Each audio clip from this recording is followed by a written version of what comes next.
Yeah, hello everyone. Thanks for having me. I will talk about two kinds of love in Plato, which Mr. Dimitriou just explained. I will say the same thing again once more as an introduction. The more popular kind of eros, which coined the expression Platonic love, is the philosophical eros, which starts in the sensual realm, the love of beautiful bodies, leading up to the highest vision of beauty or good itself.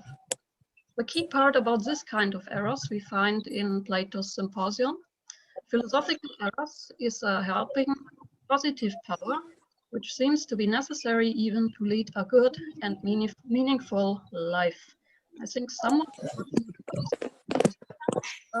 Thank you.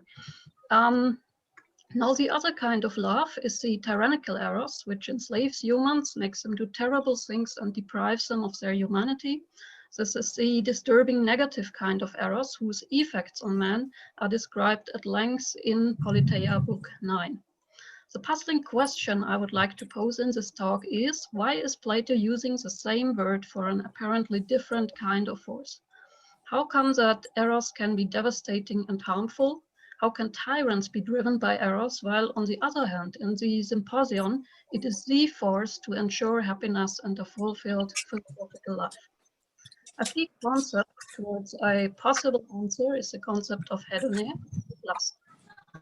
Surprisingly, if you read the Symposium closely, hêdonê is nearly absent in Diotima's talk, according to Santos, a serious defect, quote. Lust does not play a role there, while the tyrannical eros can only be understood in connection with the faculty of the soul, where the lowest kind of lust stems from, the desired, the epithumetical. Lust and lust are inevitably connected, while the positive philosophical kind of eros is described without reference to hêdonê. This is the puzzle. And in the end, it even looks like a mistake to call the second type eros at all, because it is rather the upshot of uncontrolled desires, a tyranny of lust. However, we can try to understand, I think,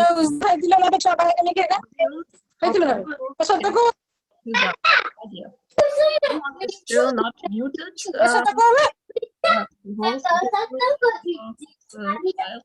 I'm sorry to interrupt you. Sandia Ranjiri, can you please close your microphone? Sandia Ranjiri, can you please close your microphone? We can hear you. True, you can close it yourself. You can close her microphone yourself. Yeah. I don't think I can. No, you can. Who is the host? The host could. Unfortunately, I don't think I'm the host. Professor Danke is the host, I think. Okay. But now it's better, I think. I will just go on. Here is the outline. I will talk about the philosophical eros first.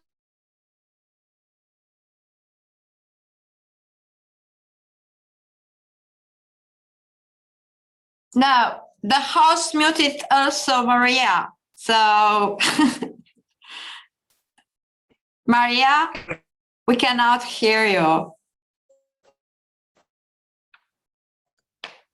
Can you hear me now? Yes. Yeah. Yes, we can. All right. Okay. Let's go on. The philosophical eros. A shorter part 2 is about the tyrannical eros. Part 3 will be concluding remarks proposing an answer to the main question. All right. Part 1, the philosophical eros. In Plato's Symposium, Aristodemos tells the story of a feast at Agathon's place. They are celebrating his victory in the dramatic competition. The guests are holding, as you all likely know, several talks, logoi, whose topic is to praise the god Eros. Now, when it comes to Socrates' turn, he is not actually telling his own thoughts, but the ones of Diotima, the wise priestess who talked to him about Eros when he was of younger age, which is a somewhat important detail. The Symposium takes place when Socrates was about 53 years old. The first, pretty long part is mostly a question-answer game on Elenchos, and it turns out that Eros is no god at all, but an in-between being, a daimon, a translator, a messenger, a helper to mediate between gods and humans. And actually, even more than that, he is the only way how humans can come in contact, the word is homilia here, with the gods. I'm only briefly outlining the story of the origin of Eros. He got very different parents. His in-betweenness is emphasized once more. He's neither rich nor poor. He's neither wise nor ignorant. He's a longing being. He's a lover, not the one who is loved. Now, the next question is what the benefits of Eros are for man. But for this, we have to ask what humans are longing for.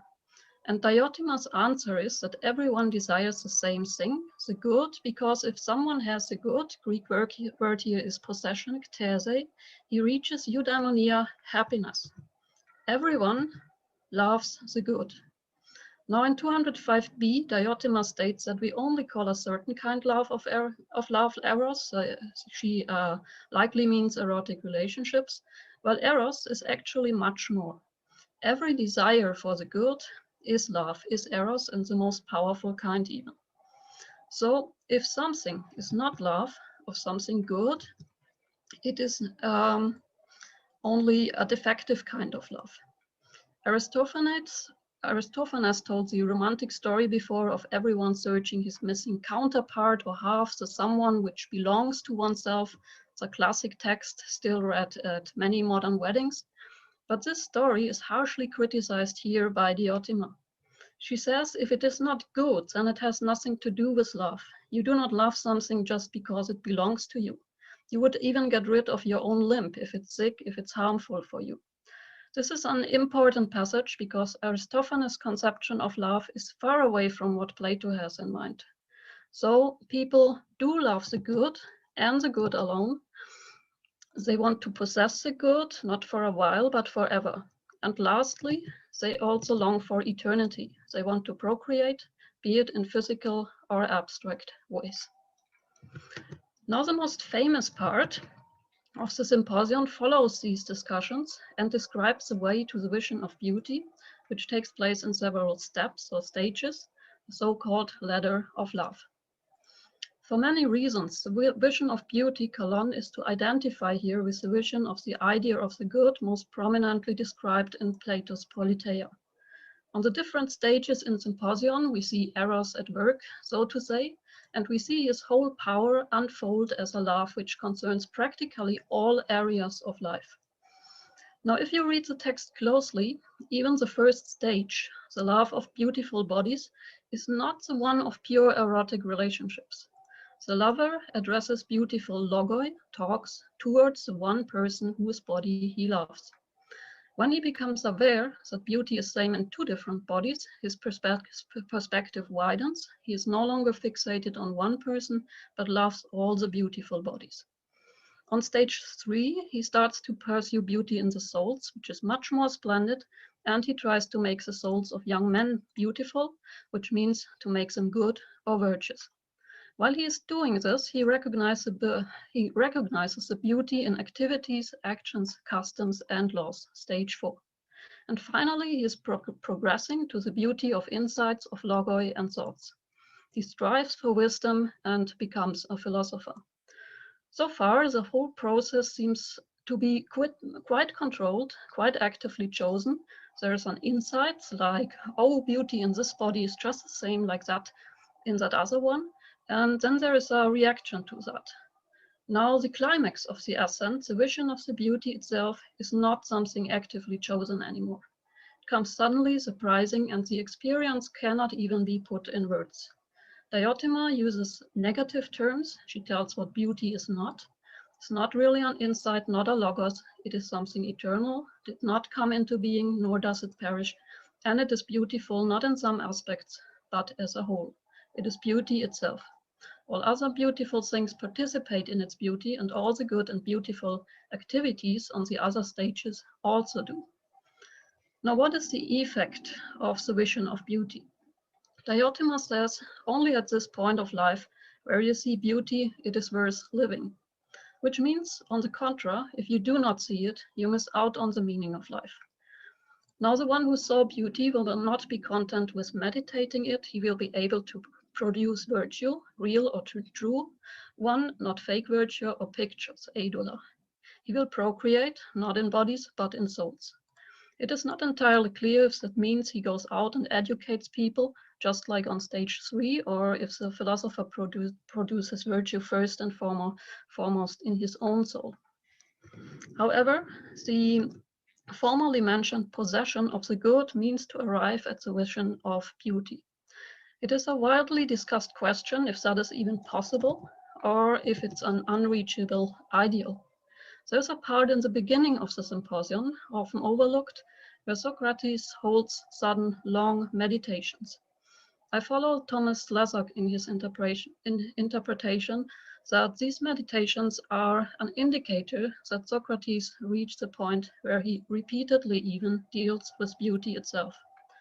Diotima is showing us the inner side of this experience, while in the story framing the symposium, the outer perspective is shown by Agathon. And we also have an illustration of the effect of beauty later in the text by Alcibiades. Socrates got a different relationship to him than the one Pausanias favorites, who advocates paideristia, which, a side remark, was not commonly accepted in ancient Greek society, but a controversial topic, as we see right from our text. Socrates is not interested in the sexual part, he's interested in logoi and virtue. That's what the story of Alcibiades tells us. Now we sadly lack time to unfold this in detail in the talk, but in the final paper I want to also discuss a certain mystical interpretation of the vision of beauty, which, for example, Karl Albert and Estudios proposed. It is very interesting to ask if Socrates, or at least Plato, who wrote the passage, experienced something the saints also did, a kind of unity with the good, if that is a religious, mystical experience. I doubt that this interpretation is quite accurate for several reasons. The part in the symposium we just looked at, the climax of the ladder of love, sounds at first very much like beauty is something unearthly, exceptional, something you cannot even talk about. However, in other places, Plato takes back the claim that this experience is not knowledge or insight. It is a rational insight and knowledge. You see here is two key parts in Symposium and in Politeia, where he talks about a mathema. And this insight is life-changing for sure, but it is mainly an ethical conversion you could possibly compare to Kierkegaard's second stage, a turn to ethics, not the religion. In the Politeia, this aspect is even more emphasized than in the Symposium. The vision of the good evokes a strong desire to be virtuous, to do good, just because it is good, and to motivate others to do the same. But this is not necessarily a mystical experience in the sense of unification with the one. I think this reading is rather inspired by Plotinus, but I do not find it so clearly in Plato's dialogues. His main question is, how can we become good, virtuous people? And this is also the context, as we saw, of the ladder of love part in Diotima's talk. Back to our topic, Eros is a vital helper to reach the vision of beauty or the good. It is a power which affects all areas of life, relationships, activities, proper laws, doing good, talks, logoi, science, up to the insight that nothing is worth to be loved if it is not really good, and this insight itself is the highest climax of love of Eros. Now to the shorter second point of my talk, the tyrannical Eros in Politeia 9. Plato's Politeia wants to answer one question: is it better to be good or bad? More precisely, is it better to lead a just life, even if no one notices, if it might get you tortured and killed, or an unjust life? One of the best answers Plato develops is a psychological one. If your soul is not in a proper state, in a good constitution, you cannot lead a happy life. Your relationships will fail, you cannot live with yourself, you are not even yourself anymore. To understand this, please recall there are three faculties or parts of the soul: the rational one, the spirited one, a kind of power, and the desires. This three-parted human soul is compared to a state with a certain constitution, and in Book 8, Plato describes what happens if the rational part, which actually should rule, loses control and the other two parts get into charge.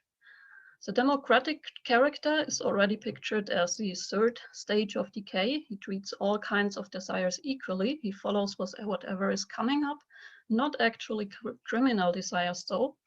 And the most interesting character for us now is the worst, the tyrant, who originates from the democrat, because he does not endure the total freedom, the lack of orientation anymore. The democratic soul flips into its opposite, so to say, from freedom into slavery, just as democracy turns into tyranny. I will skip the decay of the state in Book 8 because we are interested in the individual soul and the role of Eros there. So the following you can find in Politeia, Book 9. The right way to deal with desires is neither to let them unsatisfied, especially the necessary ones, nor to overfill them, especially not the ones Plato calls unlawful or criminal. Now everyone, without exceptions, has these wild, unlawful desires, which appear in dreams, for example, but normally he does not pursue them. The tyrant is different. First, he gets into bad company. His friends tell him true freedom is to pursue these criminal desires. And once he does that, they quickly grow into an overwhelming force, which throws out all the good desires which are left in the soul. The tyrant soul gets taken over by an inner tyrant, and this tyrant is named Eros. And while the takeover starts with a decision, the one to follow the advice of friends, the control is quickly lost after. He might possess limited technical control, like either to kill or to rob or to bribe someone to reach a goal, but not the power to question the goal itself anymore, which is set by desires and lust. Plato describes the tyrant soul as that of a madman, an alcohol addict, a deeply depressive person. He can be an nymphomaniac as well, but this is only one of many aspects. The tyrant suffers from a variety of strong desires and does everything to satisfy those. He spends his riches, commits crimes, thievery, murder. He cannot live normal relationships, but tries to force others. He wants to control them, just as he is controlled and enslaved himself by Eros. He fails to satisfy any desire, because while trying, they only grow stronger and cause himself constant pains. He is haunted by a big swarm of lusts, or Plato. As a side remark, lust, hêdonê, is what results from desire once it is fulfilled, but here Plato uses desire and lust almost as synonyms. Indeed, you can say either a desire is haunting you or the lust which a desire aims at. Eros is described as a kind of general, the leader of the rest of desires and hêdonai. Now, according to my interpretation, Eros is the name for the faculty of epithumia as a whole once things go wrong. Naming it like that illustrates the fact that this part of the soul now acts like an alien force. The desires are ruling the soul and therefore lose connection to the good entirely. Because this connection, as you remember, was established by the now dark and rational part, which only can have insights. Now, this Eros seems to be entirely different from the philosophical one. Why is that so? I proceed to the concluding remarks which try to answer this question, and the question why the Eros is called Eros at all in Republic 9. I'd like to emphasize 3 short final points. First, as we saw, Eros concerns all areas of life, the love towards bodies, souls, activities, actions, knowledge, and the idea of beauty, good itself. All that is Eros, love. Second, Eros is a motivating but ambivalent power. It can turn out good or bad. There are quite some hints in the symposium already that Eros love is not a naturally good power, but an ambivalent in-between one. It is a longing for something which is present in every human being, and perhaps even naturally directed towards the good. But this orientation can be lost. Once Eros goes rogue and becomes an independent longing, the emptiness, the place of the good is filled with whatever desire is in the soul. Eros turns back, it collapses into the selfishness of the human soul's strive for lust, and the slavery begins.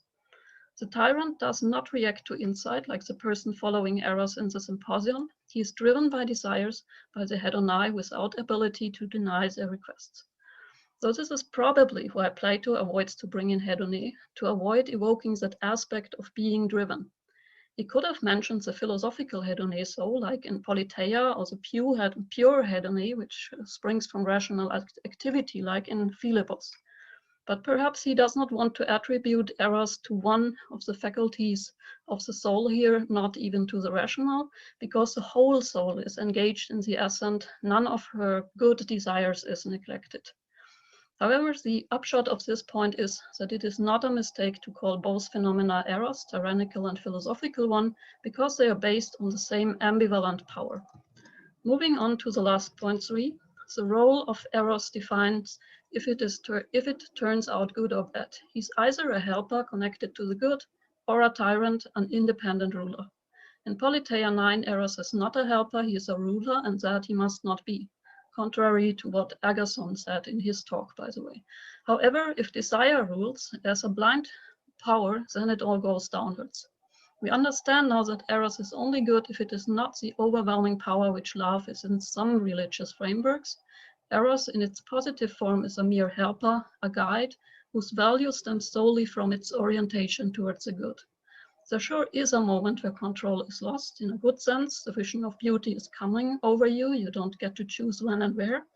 But this experience of beauty is not enslaving people. It is the opposite. When Eros plays its proper subordinate role as a helper, you're not dragged from stage to stage in a rush. You notice that it's time to go on, there is an incentive, but you choose to follow freely.